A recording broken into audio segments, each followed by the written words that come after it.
Hi guys! For today's video, tara, samahan nyo kami ngayong araw. Heto kami ni Bria habang nagbabantay sa shop.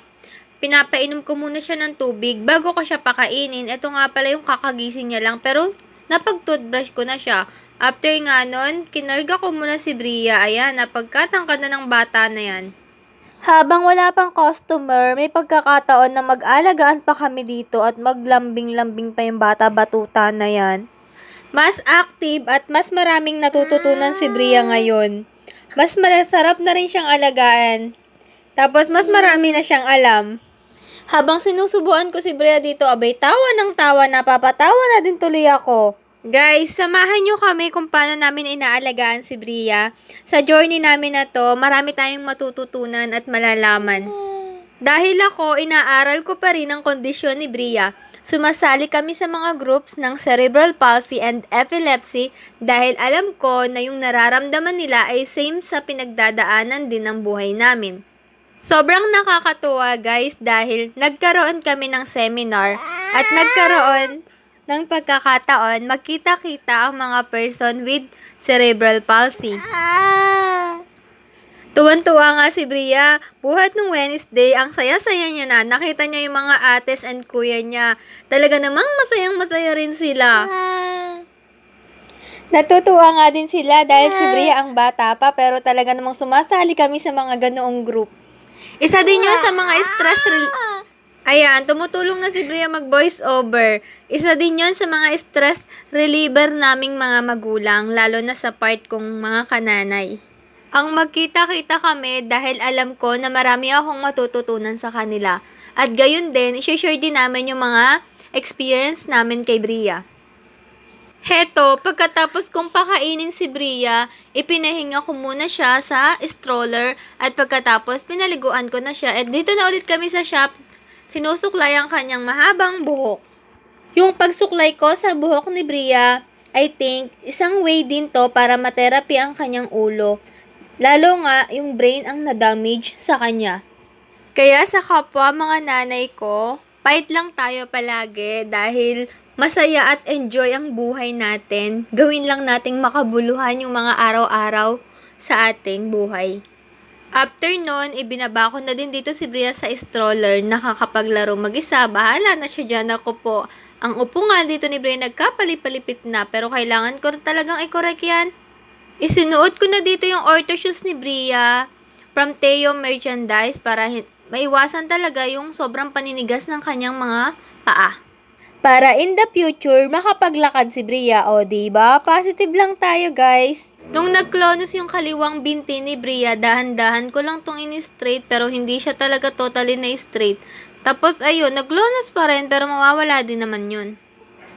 Heto, pilit ko pa rin nire-relax yung binti ni Bria para hindi na ito maklonus. Dahan-dahan lang talaga. Tapos ayan, masaya na naman yung bata-batuta na yan.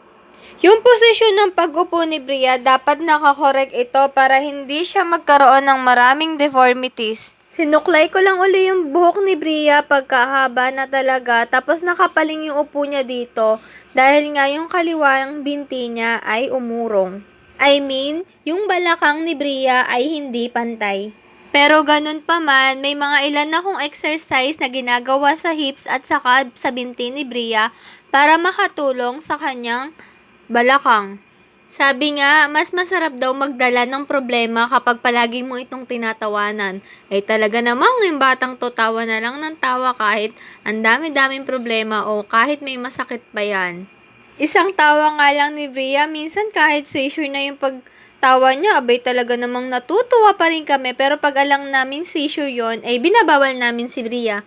Naglaro ang batang nanay. Nakakatuwa nga dahil kahit paano nalalaro ko si Bria kahit ang busy talaga ng buhay ng isang nanay. Hanggat hindi pa kayang mag-ihip ni Bria ng palobo, ako muna yung magsisilbing taga-ihip niya. Nakakatuwa talaga ang daming lobo. Talaga namang parang bumalik ako sa pagiging childhood ko. Guys, alam nyo ba kung ano yung pinaka-importanteng maibibigay natin sa ating mga anak? Yun na yung time at attention. Dahil kahit gaano pa yung ibigay natin sa kanila at ibili pa natin lahat ng gusto nila, kung hindi naman sila masaya at hindi nila tayo nakakausap, hindi rin magiging worth it ang lahat. Kaya naman, sapat na time at attention ang totoong kailangan ng ating mga anak. Mas matatandaan kasi nila at mas tatatak sa kanilang isip yung mga memories at masasayang alaala na gagawin natin. Kaya naman, huwag nating ibuhos ang lahat ng oras sa pagtatrabaho. At huwag nating pilitin ang ating mga sarili kung hindi talaga natin kayang ibigay ang lahat ng gusto nila. Minsan kasi kahit ibigay mo na ang lahat ay magiging kulang na kulang pa rin at hindi pa rin sapat. Hala, nag-emote na ang nanay. Char. By the way, nandito na kami sa munting bahay namin at nilalaro ko na naman dito si Bria. Sinasamahan ko rin ng konting exercise and therapy. Heto, pinapahawa ko sa kanya yung mukha ko, tinatanong ko sa kanya kung maganda ba si mami. Ay, sumasang-ayon naman ng anak ko, ay anak nga kita talaga, Rugo.